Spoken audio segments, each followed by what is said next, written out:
கத்தரிமையுள்ளதாக தேவதாசனம் லூக்கா 9ஆம் அதிகாரம் 25ஆம் வசனம்.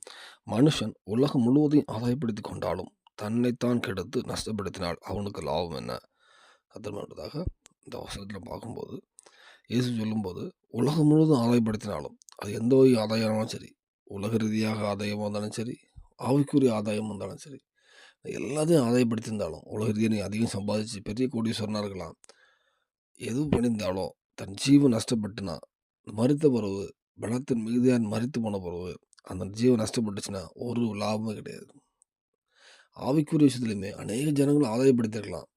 தன்னை கெடுத்து தன்னுடைய ஆத்மா பரலோகத்துக்கு போகாத முடியாத போய் பாவத்தில் ஏதாவது விழுந்து கர்த்தருடைய சமூகத்தை இழந்து தன் ஜீவனை இழந்து போச்சுன்னா, ஆனால் அவர்கள் மூலமாக அநேக ஜனங்கள் வந்திருந்தாங்கன்னா அதனால் எந்த பிரயோஜனமும் இல்லை அவருக்கு.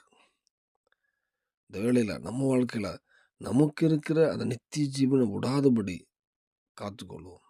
உலக ரீதியாக எவ்வளோ ஆதாயப்படுத்த கர்த்தர் பயன்படுத்துகிறாரோ கர்த்தர் பயன்படுத்தி அர்ப்பணிப்போம். ஆனால் நம்முடைய ஜீவனை நம்ம இழந்து போகாதபடி தினந்தோறும் நம்ம சுய பரிசோதனை செய்து கர்த்தருடைய சித்தத்தில் இருந்து தேவனுக்கு பிரியமானது செஞ்சு செய்வோம். இந்த பூமியிலும் தேவன் சாட்சியுள்ள வாழ்க்கை தருவார், பரலோகத்தையும் ஆயத்தப்படுத்துவார், நித்திய ஜீவனிலும் உங்களை பிரவேசிக்க கிருபை செய்வார். அர்ப்பணிப்போம், தேவன் கிருபை செய்வாராக. ஆமென்.